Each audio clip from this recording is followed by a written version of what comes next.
What's the biggest sign for someone being out of touch with society? You feel depressed? You should take a year off and travel the world. It will cheer you up. They don't understand that even though they don't care if they smell as if they haven't showered in weeks, the people they interact with do care. I've got a coworker who doesn't shower more than once every 2 weeks, and I can always tell when she's in the office or where she's been in the office.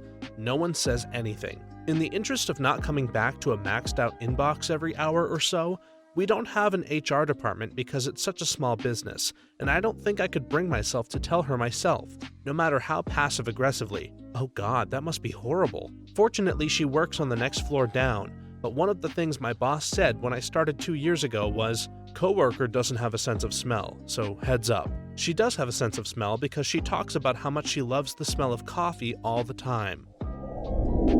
A former boss, an incredibly great guy, but also someone who has been worth upwards of 100 million since the time he was about 20, once spotted me cash for lunch, handed me 2 $100 bills and asked if that was enough. Treating people with low-level jobs like crap. Just get a job, like I did at your age. Just walk into the place and give the hiring manager your resume. They watch a lot of cable news programs. They actually believe insane things such as that we live in a more violent and scary time than previous generations. Hint, this is hands down the most peaceful time in human history, in basically every way you could possibly define it. I've had this actual conversation with colleagues. Colleague: burglaries are definitely going up. I can't think of anyone who doesn't know someone who has been burgled. Me: I don't know anyone, and burglaries have been on a steady decline for years now, just like every major crime stat. Colleague: that's just stats, man. People no longer report most crimes because they know the police won't solve them. Me: I don't know about you, but my home insurance requires a police report if I want to make a claim. So even if I don't expect to get my TV or PC back, I still need to report it to get the payout. Colleague: well, the fear of crime is definitely going up. Me: so what? I can honestly say I know that I'm out of touch with society when it comes to the workforce. I'm almost 30 and only have had 4 jobs. Every single one was through a family friend. I landscaped and did construction with no resume or application. Not even an interview. I was just told to show up. After college, I told a family friend what I studied, and they needed a person in that area of expertise at their small company. Again, I was just told to show up. They showed me the ropes, and now I have a real career with an important-sounding job title. I know I'm lucky, and I also know this is not typical for most people. That's why my only advice to my friends is to network as much as they can. It's more about who you know than what you know when it comes to job searches. I was talking to an acquaintance who studied at the same business school as me. He was bragging that he got offered an internship at Deloitte because 1. His older brother worked there, and 2. He was able to network his way into an offer. The part that made me mad the most is that he got this offer before even starting the program. In other words, he had been accepted into the business school to study information systems but hadn't actually started yet, but somehow got an internship offer for the following year with Deloitte. Doesn't it piss anyone else off that it's about who you know more than how good you are? No one has to use the internet. Try finding a job, paying bills, booking a ticket, or even getting into college without the internet now. My dad, whose job would not exist without the internet, has said this in conversation. He was being 100% serious too. I think it's one of those technically correct points. Yes, I don't have to use the internet, ever. I mean, I wouldn't be employable or be able to function like a civilized person where I live, but I wouldn't outright die, like if I didn't have food and water and air. People who go for the technically correct points love being right, and don't notice that they don't get invited to parties.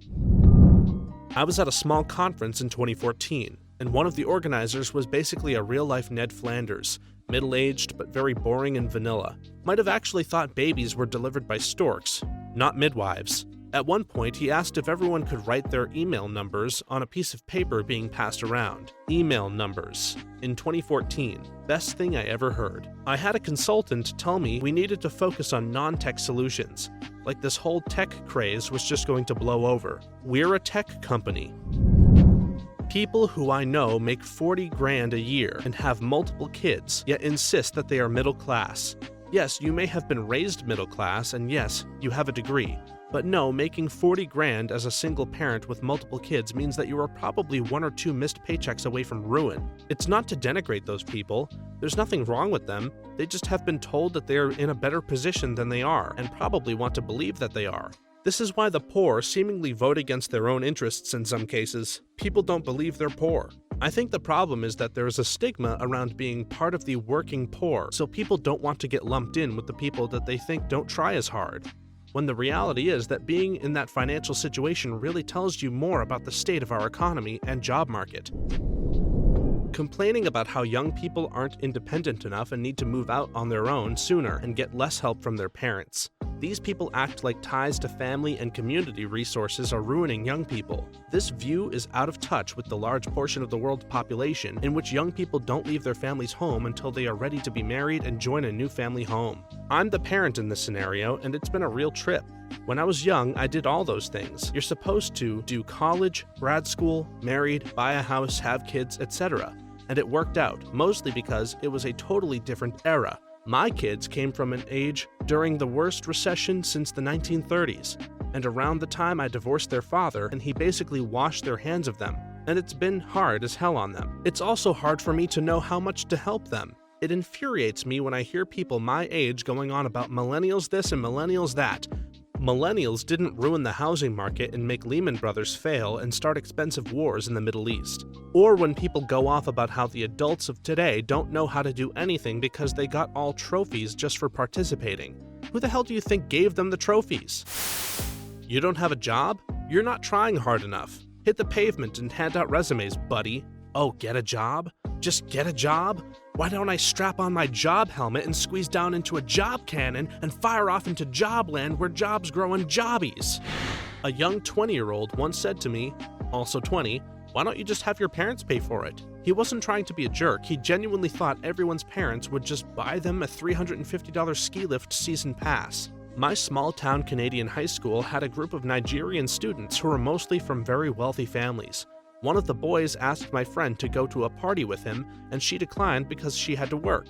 He asked her, "Why do you work?" And she explained that she was responsible for buying her own clothes and things. And he very earnestly asked why her parents didn't just put more money on her credit cards. Nice enough guy, but money wasn't really a concept to him. Met a girl who graduated college with no student loans. Folks paid it all, and a very sizable savings account handed to her.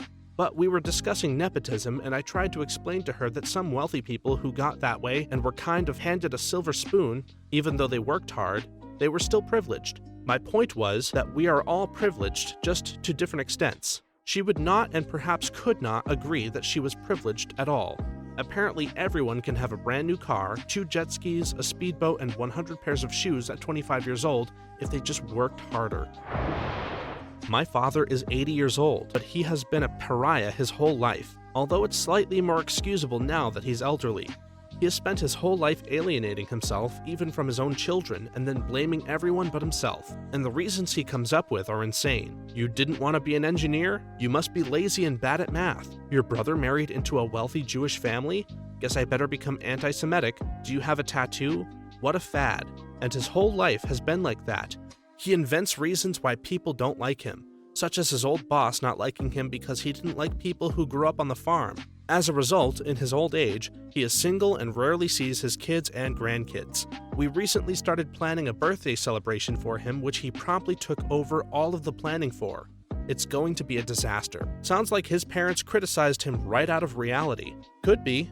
He's very sensitive about his mother, and while he talks fondly of his father, I think he was an abusive alcoholic. One of my brothers, who is a doctor, thinks he's a narcissist, and that he never got the affection he needed from his mother. He's not an inherently bad man. He tries to help people, and he's very good with young children. He just turned into a monster when we hit our teens.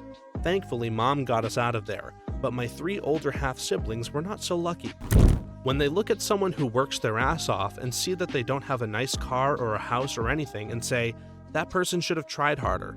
Or if the hard worker mentions benefits that would keep them fit for work, or heavens forbid, might just improve their quality of living, what a lazy socialist. When they see someone doing a non-office job and assume the person doesn't pay their own bills, like your pizza driver, don't tell him, but maybe you can get a coffee with it. LOL. I made more money doing pizza delivery than I do at my office job where I have to be licensed and take CE courses. It was far less stressful as well. Sounds like you're being underpaid at your current job. I clawed my way up from the very bottom with nothing but a laptop and an $8 million loan from my father. Reminds me of IT Crowd. When I started Rain Home Industries, all I had was a dream and £6 million. When someone screams about poor or homeless people having cell phones and says they need to be pounding the pavement for a job, like how do you expect them to apply, keep in touch with work, and get called for interviews? There are so many people out of touch with how technology-driven the world is now. I used to think that about homeless people. Why have a phone? Why not look for work? But yeah, that has changed now, and with everything being online, I can understand it more. Showing no empathy for other people. Also, anyone that can hurt a pet is someone that could easily hurt a human. There are some seriously sick people out there. They go on Reddit for relationship advice. Do you know why the default advice is to just break up already? Because if your relationship is so bad that you need to ask Reddit if your relationship is salvageable, it probably isn't. I don't know, 80% of the relationships in there are probably 100% salvageable.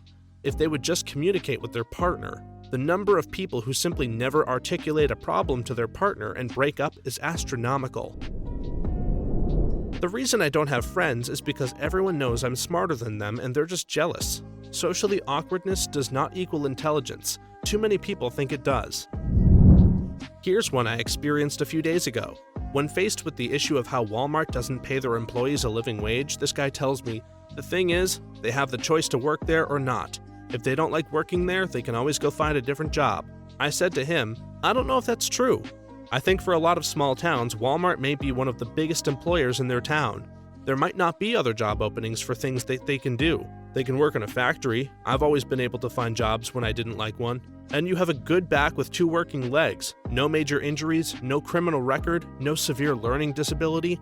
Take away any one of those things, and you might not have such an easy time finding work in a factory. And a lot of the people I see working at Walmart have all of those things. At that point, I let him continue his rant. That was the point when I knew he was the kind of person to believe they can tell all about a person by looking at them without speaking to them. I don't know about you, but I can't always just look at a person and tell whether or not they have a health condition that would limit them from routinely lifting 50 pounds. I've talked to people who have worked at Walmart, and none of them liked it. Can't they just, stop being poor or something? Where are all these poor people I keep hearing about? I go to a lot of parties and I never meet any of them. I'm lucky the one wealthy friend I have is just completely sympathetic to the fact I just don't get money. He's never said, go get a job, when I've said I don't have something because he understood how low paying they actually are for 16 to 18-year-olds. When we have D&D sessions, he pays for the food for all 5 to 6 of us. Sometimes I offer to pay some of it and he says no. I won't miss $30 anyway, but you would.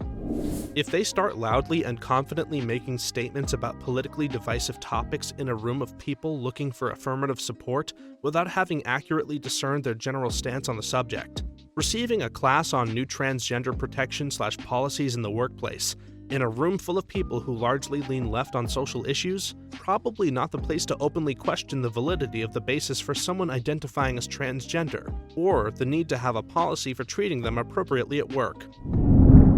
Look, if you're anxious, just take a breath and walk it off. And its partner, just stop being so depressed. Can't you just be happy? Oh my god, Allie, you're a miracle worker. I'm not sad anymore. I'm ready to take on the world because you said that. Being poor is a choice, and how easy it is to get out of being poor. First off, it's not always by choice. You can make a decent salary but barely have crap to show for it because of where you live. Then there are unexpected events with the expenses and debts, divorce, medical bills, etc. that'll eat away your income to try and pay those off. I've had my soaking broke days when a 99-cent taco from Taco Bell was considered a splurge. Getting out of being poor isn't easy. It takes loads of time, work, and personal sacrifices to do it. It takes loads of time, work, and personal sacrifices to do it. And luck. So much darn luck. When you aren't poor, you have a buffer zone that prevents small mess-ups from cascading into big problems. Example 1, I leave my Metro card at home and don't realize it until I get to the station. I can either just buy another one, or if I really wanted to go home and get it and be late because I'm salaried and nobody watches the clock. A poor person in a crappy job, they don't have the extra money for a new card. And if they are 5 minutes late, they get fired. You millennials and your participation trophies. Yeah, thanks, Mom. You wanted that so you wouldn't feel bad about having an average kid. Don't look at me like I'm at fault for those. Real communism hasn't been tried yet. If you want to play that card, that's fine, but neither has real capitalism by that logic. Actually, real communism has been tried a lot. It works really well for small groups, particularly non-industrialized cultures with no real property rights issue. It is once you get layers between those who catch the fish and those who assign jobs that things really break down. Someone constantly trying to outsource their own problems. Whether it's the government, the corporations, or society, they've always got a problem with it. Not saying there aren't serious issues with the world, but it's probably not the man keeping you down. I had a roommate like this. Nothing was ever her fault. It was her ex's fault, or the landlord's fault, or the neighbor's fault, except it was actually all her fault.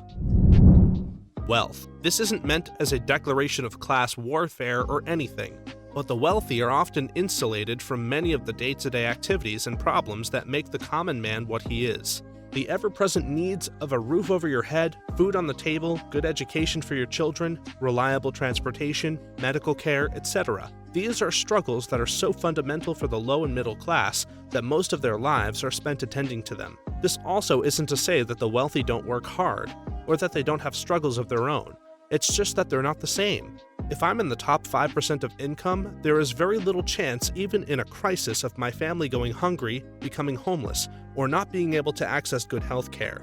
Those worries are essentially never on my mind. Personally, I'm very fortunate to have a pretty high-paying job and enough financial security to get through most situations. However, recently my furnace broke, and when I couldn't instantly fix it, my laziness crept in and I let it go. Hey, it won't be cold for long, right? Wrong. It was about 3 weeks, and let me tell you, my mood, outlook, and basically everything is directly affected by my comfort level. Being cold all the time crept into my psyche and made me anxious and borderline paranoid. To combat the situation, I wore coats inside and generally had blankets in all situations. But what about getting up at night to go to the bathroom? Little things like that become an ordeal. And it wasn't even that cold. The temperature in my house was in the high 50s and low 60s. I wasn't suffering at all in reality, but psychologically my comfort was getting crushed.